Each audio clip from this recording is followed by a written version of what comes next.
नमस्कार।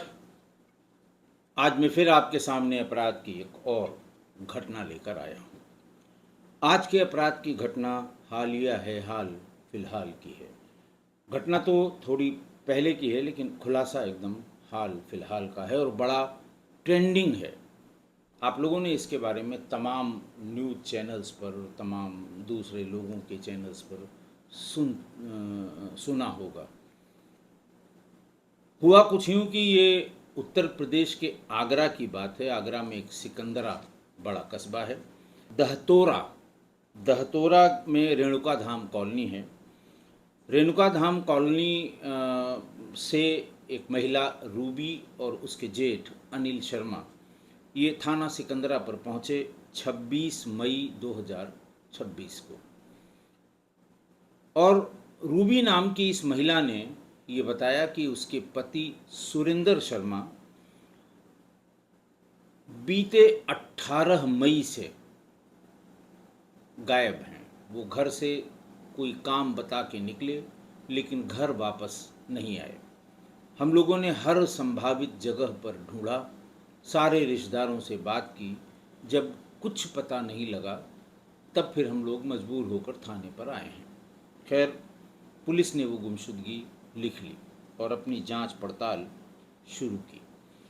जांच पड़ताल शुरू करने में पहले उनकी बैकग्राउंड के बारे में जानकारी इकट्ठा की, तो पता लगा कि राजस्थान के भरतपुर के रहने वाले सुरेंद्र कुमार शर्मा, जिनकी उम्र 44 वर्ष थी, उनकी शादी साल 2010 में इटावा की रहने वाली रूबी से हुई थी।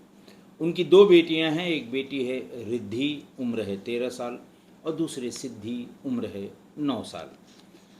सुरेंद्र शर्मा के साथ उसकी माँ कमला भी रहती हैं, जिनको कम आँखों से थोड़ा कम दिखाई देता है। सुरेंद्र शर्मा के पिता राधेश्याम शर्मा एक शिक्षक थे और कुछ साल पहले उनकी मौत हो गई थी। 18 मई से वो लापता थे। 26 मई को मैंने आपको बताया कि थाना सिकंदरा में उसकी पत्नी और जेठ अनिल शर्मा ने मिलकर एक गुमशुदगी लिखवाई, और बराबर वो महिला परिवार के साथ, मोहल्ले के लोगों के साथ उसको ढूंढती रही, रह रह कर रोती रही। बेटियां जब पूछती थी तो वो दहाड़े मार मार कर रोने लगती थी कि मेरे पति कहाँ गायब हो गए, कुछ बताया नहीं। ये ज़रूर बताया कि घर में थोड़ी सी कहा सुनी, जो आम बात है, जो होती रहती थी, वो हुई थी, लेकिन उसके बाद वो कहीं उसका पता नहीं लगा।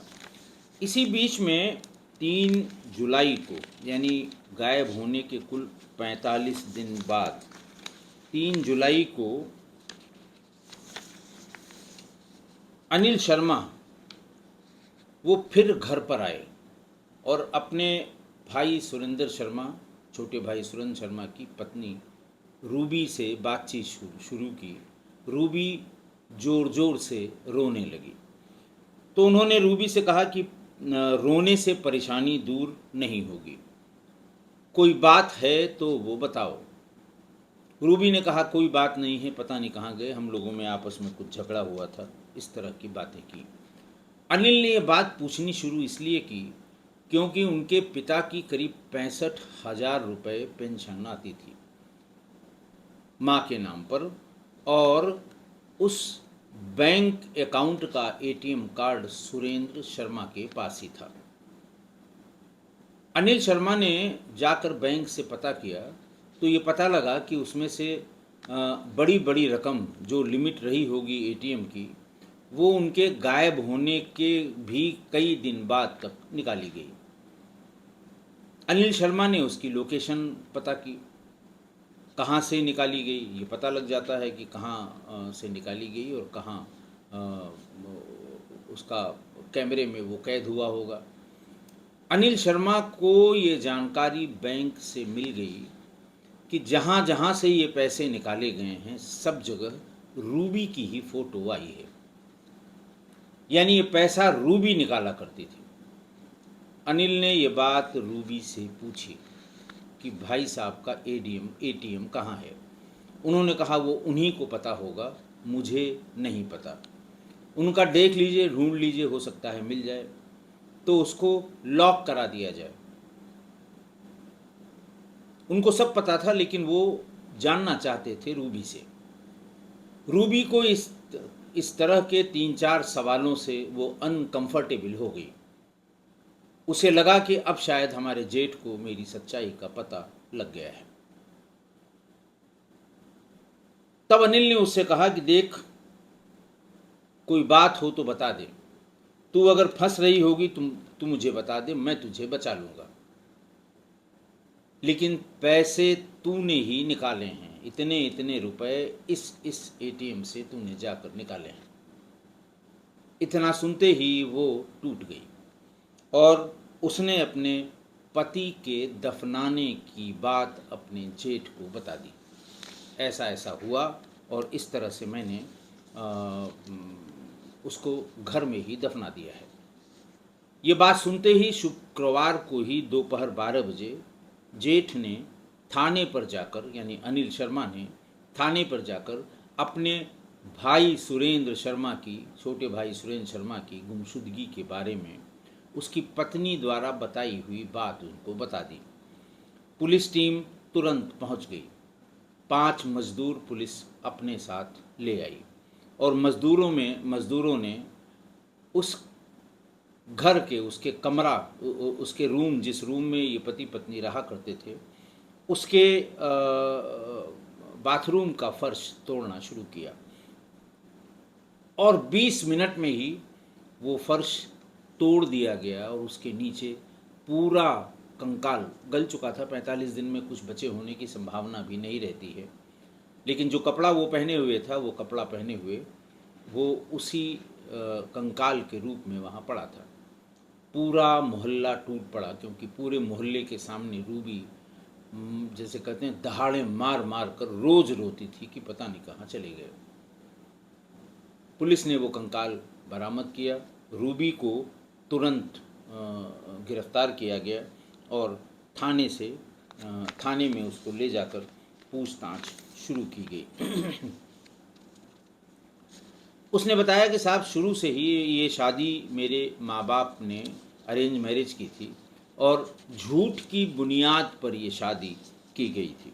शादी के समय उसे बताया गया था कि सुरेंद्र पढ़ा लिखा आदमी है, अच्छी नौकरी करता है, लेकिन शादी के बाद ये पता लगा कि वो कुछ नहीं करता और उसका कहना था, रूबी का, कि मैंने इसको अपना भाग्य मानकर इसे भी स्वीकार कर लिया। धीरे धीरे सुरेंद्र शराब पीने लगा और वो शराब पीकर जब भी घर आता था मुझे मारता पीटता था। ऐसा रूबी ने थाने में जो इन्वेस्टिगेटिंग ऑफिसर थे उनको बताया। उसके 2 बच्चे हो गए, उसके बाद भी उसके व्यवहार में कोई बदलाव नहीं आया और मैं सहती रही, ऐसा रूबी ने बताया। आप समझ ही सकते हैं कि पति की हत्या के मामले में सबूतों के साथ जब पत्नी पकड़ी जाएगी तो और क्या कहेगी कि साहब मारते पीटते थे, दुर्व्यवहार करते थे, इसलिए हमने मार दिया। आपके गांव गली मोहल्ले में भी बहुत से ऐसे जोड़े होंगे जहां पर पति शराब पीता है, आता है, हल्ला दंगा करता है, अगले दिन सुबह सो के उठता है, सब सामान्य हो जाता है और सारा मोहल्ला इस बात को जानता है कि शराब पी के आते समय, शराब पी के जब घर आता है तो ज़रूर घर में चिल्लपों होती है, लेकिन ये एक सामान्य सी बात है। खैर, उसने ये बताया कि हत्या से पहले भरतपुर में, जहाँ का ये रहने वाला था, वहाँ भी एक शादी में ये लोग गए थे और वहाँ उसका फिर मुझसे झगड़ा हुआ। सुरेंद्र शर्मा का रूबी से झगड़ा हुआ। मेरे रिश्तेदारों ने, महिला ने बताया कि मेरे रिश्तेदारों ने पुलिस केस करने की बात मुझसे कही थी। इसके बाद सुरेंद्र ने रिश्तेदारों को समझाने के लिए 17 मई को फिर से मुझे भरतपुर भेजा, लेकिन वहाँ भी मेरे पास, भरतपुर यानी अपने घर पर भेजा, और रूबी कहती है वहाँ भी मेरे साथ बहुत बुरा व्यवहार हुआ। पति और बच्चों के साथ मुझे भी जेल भेजने की धमकी दी गई। बच्चों को जेल भेजने की बात से मैं बहुत आहत हुई। मेरे मन में पति के व्यवहार को लेकर बहुत गुस्सा था। रूबी ने बताया कि मेरे पति और मेरी सास ये रात में सोने के लिए नींद की गोलियों का प्रयोग करते हैं। उसकी समझ में नहीं आ रहा था कि किस चीज़ में मिला के दिया जाए। पति यानी सुरेंद्र शर्मा को खीर बहुत पसंद थी। अक्सर वो जब आता था शराब के नशे में, सामान्य रूप से मीठा नहीं खाते हैं नशेड़ी लोग जो पी कर आते हैं, लेकिन वो खीर बनाने के लिए कहता था। घटना वाले दिन यानी 18 को उसने अपनी तरफ से खीर बनाई। घर में नींद की गोलियां थी ही, और बहुत ढेर सारी नींद की गोलियां मिलाकर उसको उसके पसंद की खीर उसने बिना उसके कहे हुए उस दिन खिला दी। खाना खा के पति और बच्चे सब एक कमरे में सो गए। रूबी कहती है वो जगती रही और 3 बजे मैंने उसको हिला डुला कर देखने की कोशिश की तो पता लगा कि उसकी सांसें थम चुकी हैं। रात में ही उसने दोनों बच्चों को उठाकर दूसरे कमरे में सुला दिया। पति की लाश को उसी कमरे में छोड़ दिया और बाहर से सिटकनी लगा दी। पूरे घर को पता था कि पति सुरेंद्र सवेरे देर से उठता है। ऐसे में सवेरे ही सवेरे उसने दोनों बच्चों और सास को अपने जेठ से बात करके, कुछ बहाना बना के जेठ से बात करके उनके साथ उनको बुलाया और उनके साथ भेज दिया। सुबह जब सारे लोग घर से चले गए तो घर का दरवाज़ा बंद किया। इसके बाद बाथरूम में जाकर फर्श को तोड़ा फावड़े से और इत्मीनान से करीब 1.5-2 फुट का एक गड्ढा, अब वो कितना लंबा खींचना है तो वो बार बार अपने साड़ी के पल्लू से उसकी लंबाई नापती थी कि कितना लंबा हम गड्ढा खोदें कि वो पूरा का पूरा उसमें आ जाए। गड्ढा खोदने के बाद उसने पति की लाश के हाथ को पकड़कर घसीटते हुए उस गड्ढे में, बाथरूम में ले जाकर उस गड्ढे में डाल दिया। पति को वहाँ अच्छे से दफनाने के लिए उसने भराव के लिए 400 रुपये की मिट्टी, बगल में कहीं कंस्ट्रक्शन का काम चल रहा था, वहाँ से 400 रुपये की मिट्टी उसने ठेले में मंगवाई। मिट्टी घर के गेट पर डलवाई। उसके बाद खुद पति की लाश पर पूरी मिट्टी डाल दी। मिट्टी को बिठाने के लिए जो वो धुरमुस जैसा होता है वो घर में नहीं था, तो पैरों पर कूद कूद कर उसने मिट्टी को बिठाने का काम किया, उसे समतल कर दिया। अगले दिन उसी मकान से जहां काम चल रहा था 2 मजदूरों को बुलवाया। पति की लाश पर पक्का फर्श बनाने के लिए उन्हें 1200 रुपये में ठेका दे दिया। 2 बोरी सीमेंट मंगाकर उसको प्लास्टर भी करा दिया। मजदूरों को ये नहीं पता था कि जहां वो फर्श बना रहे हैं उसके नीचे कोई लाश है। पुलिस ने जब रूबी से पूछा कि क्या उसे अपनी पति की हत्या का पछतावा है, तो उसने कहा मुझे कोई पछतावा नहीं है।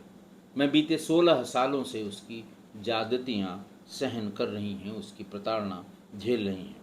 उस दिन वो अपने पति की उस हरकत से, जिसने रिश्तेदारों को समझाने के लिए मुझे भरतपुर जाने के लिए कहा और वहाँ पर इसके घर वालों ने मेरे बच्चों को भी जेल भेजने की बात कही, तो मेरा धैर्य जवाब दे गया।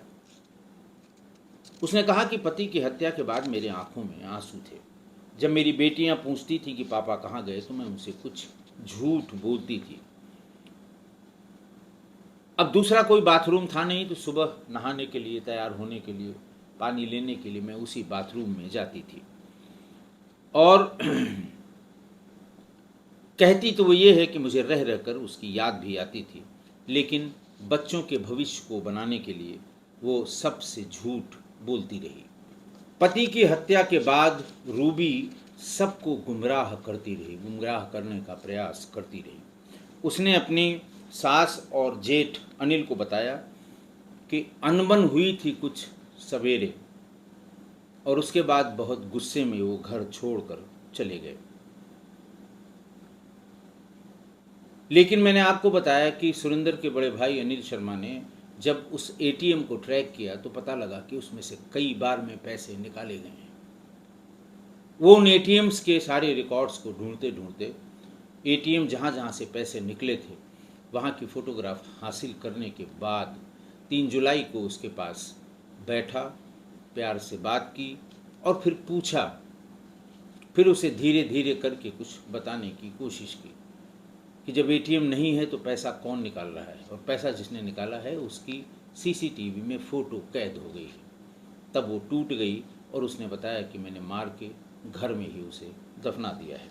मिस्त्री को बुलाया गया जिसने वो फर्श बनाई थी, तो उसने बताया कि मुझे नहीं पता था कि जो फर्श मैं बना रहा हूँ उसके नीचे शव किसी का दबा हुआ है। मिस्त्री का नाम रवि था। उसने कहा, मैं पहले भी उस गली में मकान बना चुका हूँ। घटना वाले दिन मैं बिचपुरी में काम कर रहा था। दोपहर 2 बजे मेरे पास फ़ोन आया कि पड़ोस में एक काम करना है। मैंने कहा शाम को आकर देखेंगे। शाम को 6:30 बजे मैं मौके पर पहुंचा तो देखा एक महिला बाल्टियों में मलबा भरकर कमरे के अंदर डाल रही थी। उसने उसी समय काम करने को कहा, लेकिन मैंने कहा कि आज दिन भर काम करके मैं थक गया हूँ, कल मैं कर दूंगा। उसने बताया कि अगले दिन सुबह मैं एक मज़दूर के साथ पहुंचा। महिला ने मुझे 500 रुपये दिए, सीमेंट की बोरी मंगवाई, बालू पहले से ही सामने रखी हुई थी। इसके बाद मैंने बाथरूम की फर्श बना दी। काम के दौरान महिला ने मुझसे ये भी कहा कि पति घर में तोड़ फोड़ करके चले गए हैं। वो ये चाहती थी कि आज ही ये काम जल्दी ख़त्म हो जाए। मैंने कहा कि बहन जी इतनी जल्दी क्यों कर रही हैं आप? तो उन्होंने कहा कि अगर पति इस बीच में आ गए तो वो फिर झगड़ा करेंगे और काम नहीं होने देंगे। मुझे बिल्कुल अंदाज़ा नहीं था जिस जगह मैं प्लास्टर कर रहा हूँ उसके नीचे कोई लाश दबी है। बाद में जब मुझे पता लगा मैं भाग कर आया। मुझे इस बात का बहुत झटका लगा कि मैंने उस जगह पे प्लास्टर किया, यानी कब्र को प्लास्टर किया जिसके नीचे एक लाश दबी थी। खैर पुलिस ने गिरफ्तार करके जेल भेज दिया और बाकी चीज़ें भी अभी जेर जांच हैं, यानी अभी जांच के सिलसिले में बहुत सी जो इसमें एंगल हैं वो तलाशने की कोशिश पुलिस कर रही है। आज की घटना देखिए, अब अपराध का जो ये नया ट्रेंड है वो सामान्य घटना की तरह लोग लेने लगे हैं। ये ट्रेंड का मतलब पत्नियों द्वारा प्रेमी के साथ मिलकर या खुद अपने इनिशिएटिव पर पतियों की हत्या करना, ऐसा गजब का ये ट्रेंड चल रहा है कि बस सुनते ही जाइए। अभी तक विवेचना में महिला के किसी प्रेमी की बात सामने नहीं आई है कि किसी प्रेमी के शह पे उसने पति को मारा हो, लेकिन देर सबेर जरूर पता लगेगा कि किसके कहने पे रूबी ने पति की हत्या की है। ऐसी जांच में अगर ऐसा कोई बिंदु आता है तो मैं आपको जरूर बताऊंगा। अब रही बात कि ये ऐसा हो क्यों रहा है। देखिए, महिलाओं की दुर्दशा पुराने समय से होती आ रही है।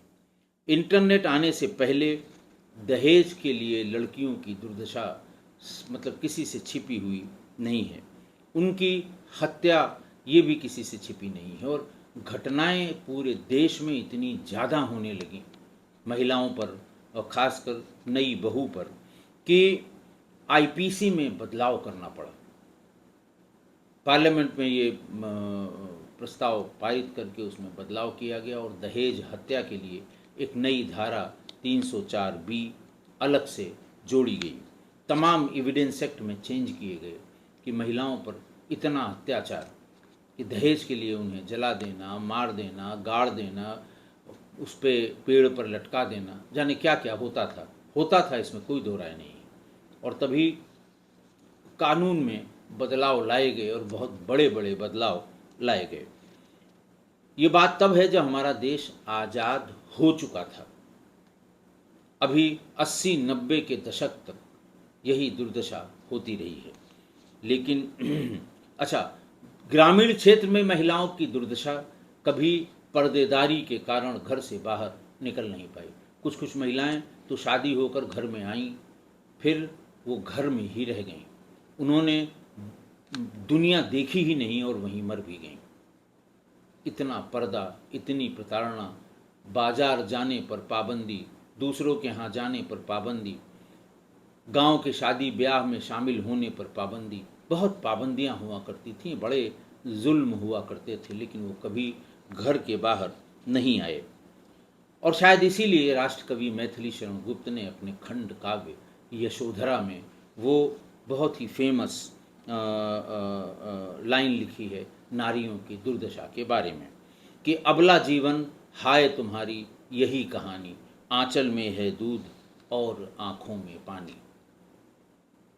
आप समझ सकते हैं कि वो क्या दौर था। मतलब अब क्या कहा जाए, सभी इससे परिचित हैं, कहने की या बताने की कोई बहुत ज़रूरत नहीं है कि क्या ज़माना था वो, और मैथिली शरण गुप्त जी ने क्या देखकर, क्या सोचकर, क्या जानकर ये लाइनें लिखी होंगी कि आंचल में है दूध और आँखों में पानी। और ये अबला शब्द भी उन्हीं की इस खंड काव्य में लिखी हुई इन 2 लाइनों की वजह से अबला जीवन, अबला नारी ये प्रसिद्ध हुए। और अभी इंटरनेट आने के पहले तक तमाम अखबारों की खबरों में यही अबला शब्द का प्रयोग होता रहा है। लेकिन इंटरनेट आने के बाद इस शब्द का प्रयोग होना भी बंद हो गया, क्योंकि नारी बहुत शक्तिशाली हो गई। इंटरनेट आने के बाद सदियों से अपने ऊपर हो रहे जुल्म का बदला वो चुन चुन कर पतियों को मार कर ले रही हैं। आप उसको उस तरह से देखें। पुराने ज़माने में जिस पर जो अत्याचार हुए थे, लोग कहते हैं कि अब हम उनका बदला ले रहे हैं। तो अब ये राष्ट्रकवि मैथिली शरण गुप्त की वो 2 लाइनें बिल्कुल बदल गई हैं। अब तो आपने कभी समाचार पत्रों में, टीवी शोज़ में अबला नारी शब्द गायब ही हो गया, क्योंकि कोई अगर नारी को अब अबला कहेगा तो लोग हंसेंगे, जो घटनाएं इस समय हो रही हैं। तो उसको किसी ने लिखा है कि अबला नहीं, आंचल में है शक्ति का साया। आंचल में दूध नहीं है, शक्ति है, पावर है, शौर्य है। और सबला नारी आंसू नहीं, अब तू है क्रोध की काया। कहीं मैं इंटरनेट पे पढ़ रहा था, किसी ने वर्तमान में राष्ट्रकवि मैथिली शरण गुप्त की अबला नारी के बारे में जो धारणा थी, कहा कि वो एकदम बदल गई है। अब वो सबला हो गई है, आंचल में शक्ति आ गई है, आंसू अब क्रोध में बदल गया है। आशा है आप मेरी इन सब बातों से सहमत होंगे। आज के लिए इतना ही। बहुत बहुत धन्यवाद।